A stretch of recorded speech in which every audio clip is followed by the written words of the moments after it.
I now invite to join us Mr. Deepak Bagla as we take a peek into a big, bold, brave future in conversation with Asanka Dimel. Mr. Deepak Bagla is the former Managing Director and CEO of Invest India, the national investment promotion and facilitation agency promoted by the Government of India. Invest India is also the execution agency for Startup India and the Prime Minister's Science and Technology Initiative. Mr. Deepak Bagla was also the former president of the Switzerland-based World Association of Investment Promotion Agencies.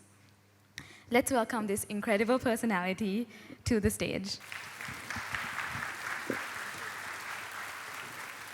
I love the dance, and that flute was excellent. And I'm sorry that I'm being imposed upon all of you just after that flute. It could just go on forever. It was so soothing. What a great way to start the day. But Kande, Asanka, thank you very much, and your entire team for getting us together. I think it's a very, very critical initiative, and I remember when I called up Asanka and I said, so what is this about? And what do you want me to do? He said, we'll be having members from 15 countries in the region. And that's a big one. You know, to be bound by geography is probably one of the biggest potential building blocks you can get created. But actually, to get that potential, the adhesive has to be created by each one of you. It just won't happen otherwise. And I'm seeing that Harvard has a big mafia here, as I can notice. And it's a lot incumbent upon each one of you to see how we take it forward. But very interesting is the choice of the title which you have, Big, Bold, and Brave. And the reason why I say that is because I think all of us in this room today are probably at one of the most important inflection points in our nation's history.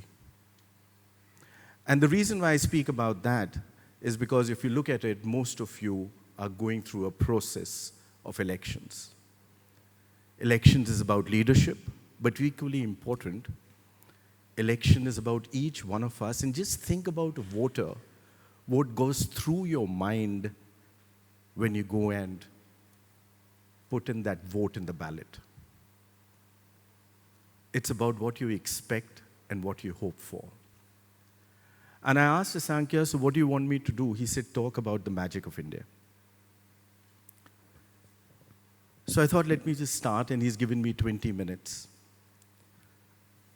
I think what India is going through today is one of the most critical inflection points in the history of the most unprecedented transformation of human civilization. Critical inflection point, unprecedented transformation. And when I talk about transformation, and when I make my remarks going forward, which I do want to share with you, look at it from a perspective of 4 pillars.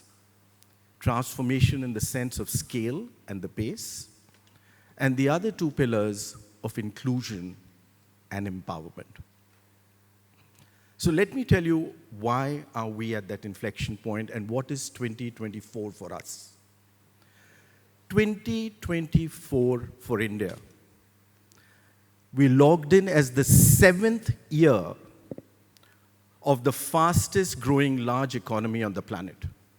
And don't forget, just 3,500 days ago, in March 2015, India was labeled as a fragile economy. So I'm taking you through a trip of 3,500 days. Point number 1, 7th year, fastest growing large economy on the planet. Point number 2, 16% of the world's growth this year will be from India. 16% of the world's growth will come from India. 35 million individuals will move beyond poverty this year itself in India.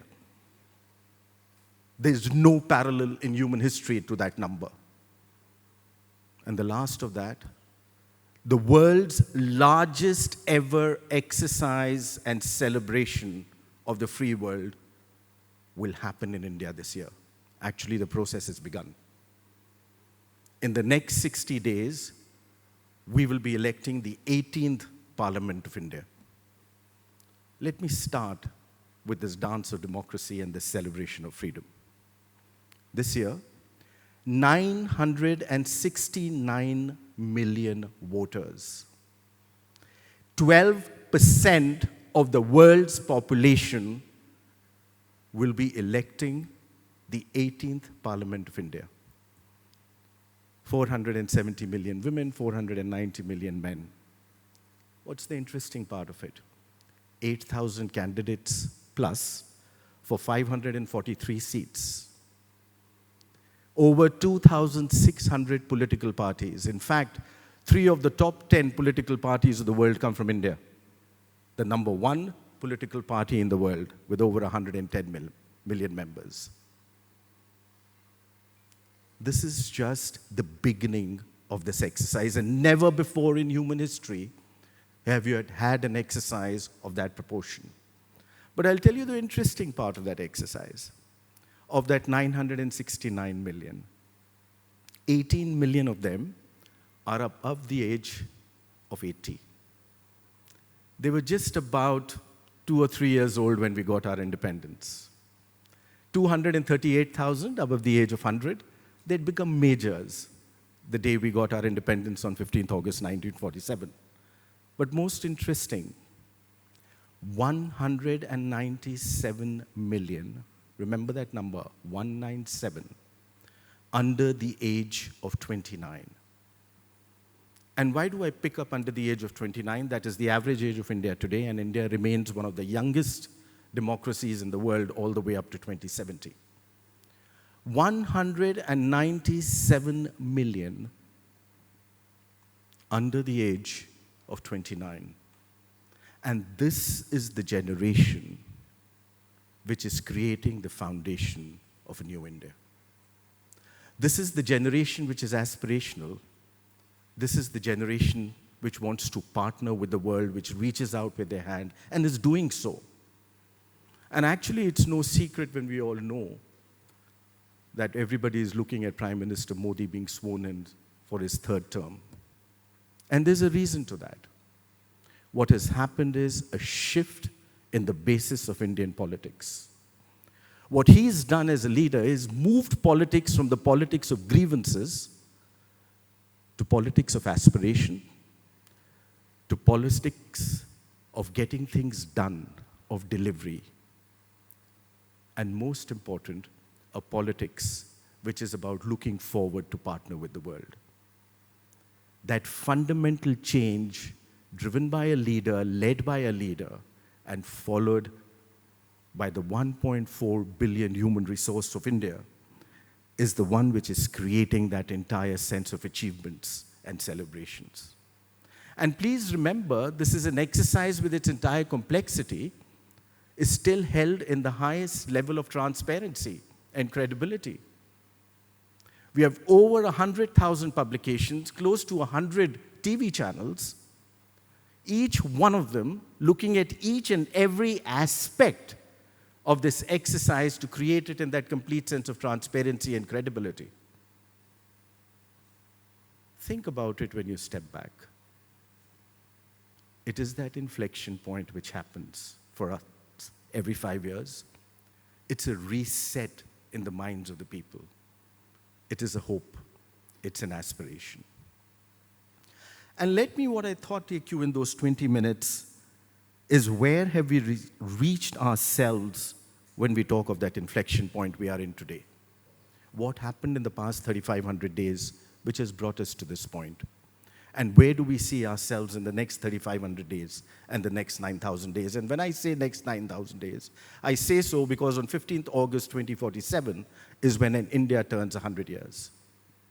And it is with that prospect, what I thought very briefly is that I'll walk ahead with you on what is happening and what has happened in the past 3,500 days. We all remember COVID. We all remember that virus when each one of us is locked, and Kande, you spoke about it. It's interesting. Did you ever think that you'll be in a room without a mask?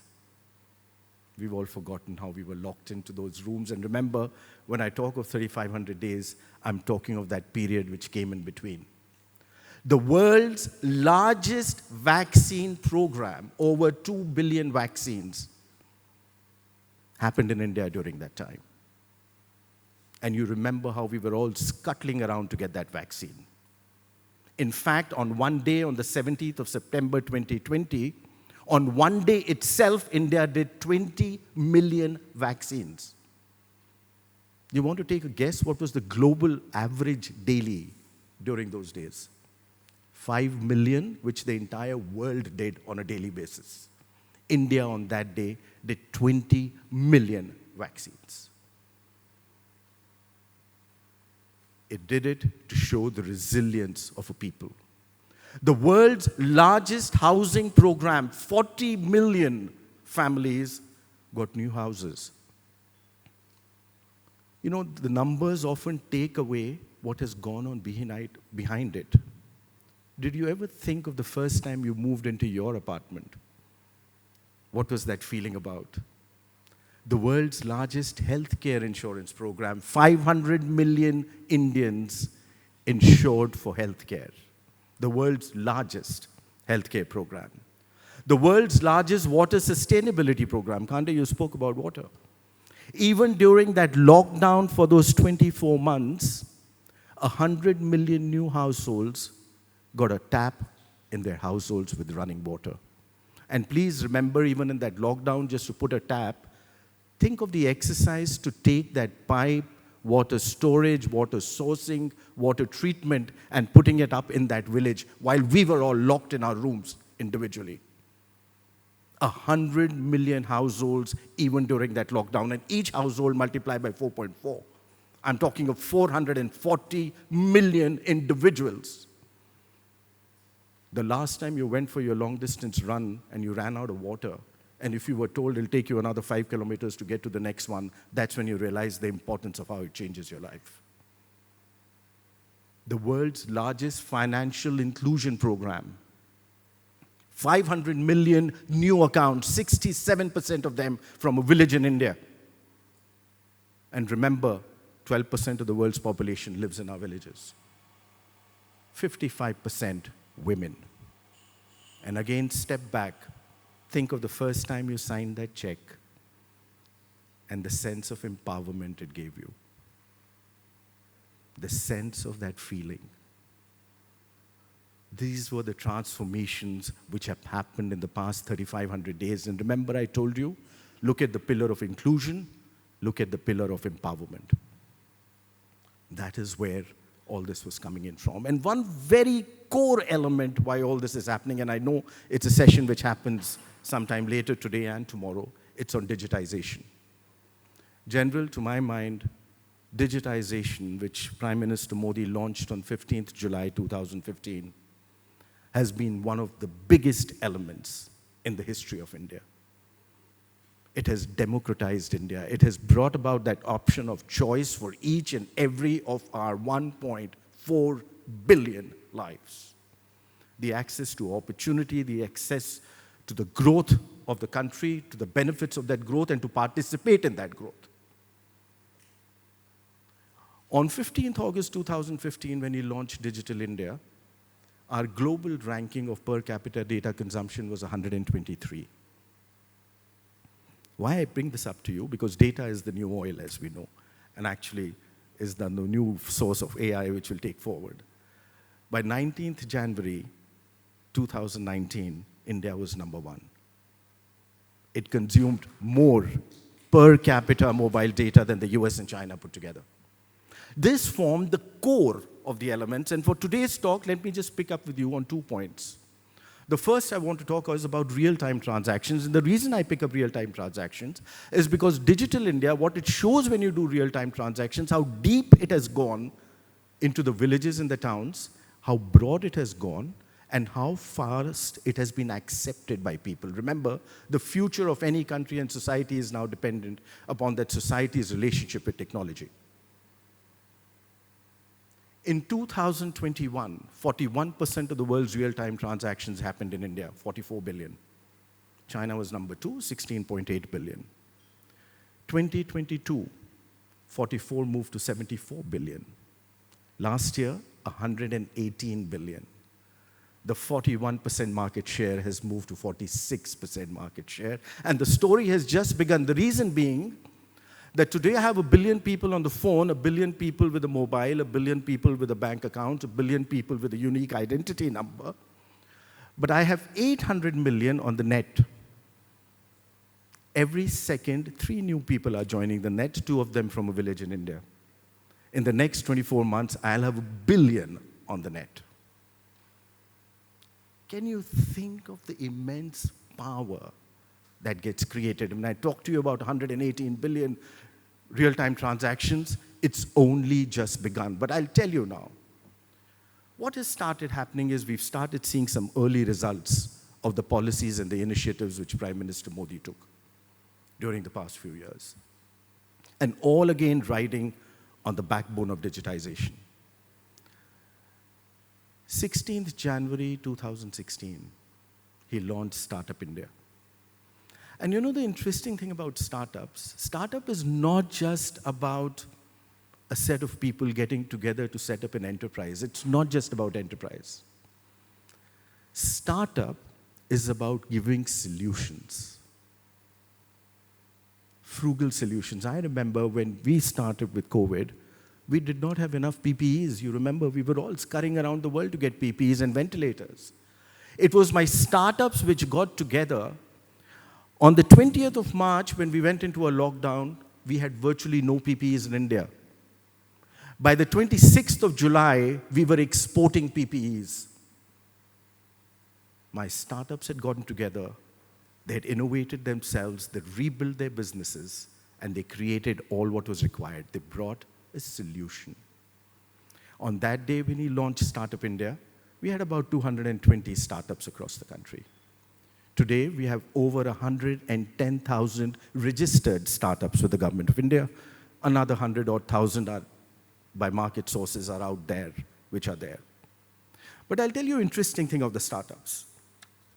And that again happened. Remember, I told you the India stack, 1 billion with a mobile, 1 billion bank account, 1 billion unique identity, and 1 billion getting there on the internet. That amazing opportunity today for the first time could be accessed. A brand new company in India got 100 million new customers in 180 days, never before in human economic history. Today I have 117 unicorns.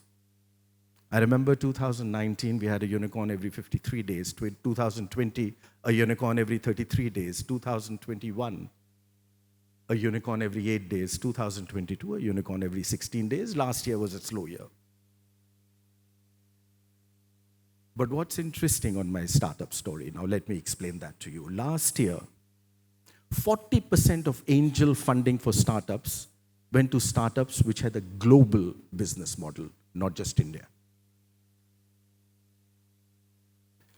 Today, 50% of my startups come from my small towns and cities.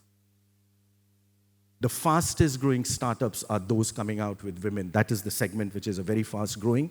And 67% of that segment is from tier 2, tier 3 cities. Inclusion, empowerment. There is a new India which is rising. A new India which is bottom up. Where each and every village, those 640,000 are contributing to those solutions. And the interesting thing is when you get a diversity, I have about 790 odd districts in India. Today, over 600 of them have a startup. And the reason why I tell you this one is because every district has a different solution for a different challenge, because their challenges are different. And I remember a private equity of the top 3 private equity funds of the world, one of their owners was in my office. He wanted to meet 20 startups. He met them. He spent half an hour with them. Sorry, half an hour was proposed. He spent 4 hours. He walked back into my room, had invested his personal money into 5 of them. He told me the interesting thing of your startups is the ones they are giving solutions not just for the top 500 million of the world's population, but the bottom 1 billion of the world's population. at a price point where they can. And today I have startups across 58 sectors giving me their solutions for taking me forward. And riding on this entire startup wave of inclusion, empowerment, entrepreneurship is now what I see the next generation, which is taking off. This is where I take you for my next 3,000 days, 3,500 days in the next 9,000 days. India has 65 million MSMEs, and please remember, an MSME is the backbone of any economy. For me, a third of my GDP comes from them, 40% of my manufacturing comes from them, 45% of my exports come from them, and over 70% of my employment comes from them. 65 million MSMEs in India. Let me put it in perspective. Entire Europe has 32 million. This backbone of India is now taking off. And what is this backbone known for? This backbone is known for frugal innovation. This backbone is known for nimbleness. This backbone is known for redoing their business plans. And most importantly, the MSME of India is known for a concept called jugaad. Are you all aware of it? It's actually a word for frugal innovation. But I'll tell you what is the strength of the MSME of India. It is a mindset of getting a job done regardless of the resources available. And add to that 333 million self-employed people. All of them have adopted digitization at the highest rate the world has seen in the past 5 years. In fact, 12 million of my micro enterprises in the past 36 months have become small enterprises. 6 million of my small have become medium. 4 million of my medium are now becoming large. Are you seeing that movement? Are you seeing the way this juggernaut is taking life? All being propelled by a growth which is bottom up. And when I talk of those 333 million, let me give you a statistic. 86% of my microfinance business in the past 24 months has gone towards small towns and cities. Actually, the growth has been 86% of my microfinance business. All that going to each one of them, again riding on the pillar of digitization. I bring you to my last point.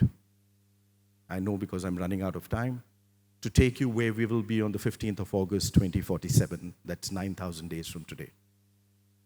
And let me give you the story of the GDP. Our first trillion came on 2007. It took us about 60 years.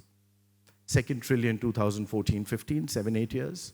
Third trillion, 5 years, 2019-20. The fourth trillion, and by the way, during this period of the past 3,500 days, we moved ahead of Russia, Italy, Brazil, France, UK, from number 10 to number 5. We're now looking in the next 24 months to move ahead of Germany and Japan. My 10th, 11th, and 12th trillion will come in less than 12 months each. In fact, in my next 3,500 days, so you know we have 28 states and we have 8 special territories, so that's a total of 36. In my next 3,500 days, I will have 7 states with $1 trillion each. In my next 9,000 days, I will have 17 of them with over $1 trillion each. In fact, 3 of them of over $5 trillion, 4 of them over $4 trillion. That is how it, in fact, the city of Mumbai itself will have a GDP of over $250 billion, one city. So let me do a quick math calculation for you. If I look at the average growth from 2014 to 2019 of each of my states, and I'm being fair, I'm not including the COVID years in this, before and after, 22 of those states grew at over 10%. 22, General.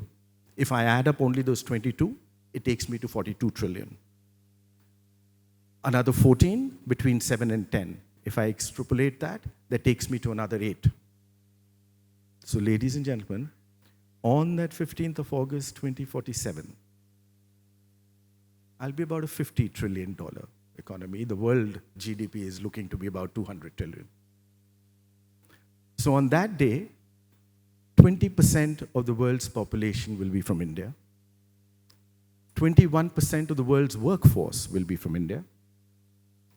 22% of the world's middle class will be from India. And close to 25% of the world's GDP will be from India. That is how this juggernaut is moving. Akansha, you were asking me about the magic of India. Let me tell you what the magic of India is. It's about a resolute leader, Mr. Modi. It's about a resilient nation, and both working together with a relentless zeal. That, ladies and gentlemen, is the magic of New India. Thank you.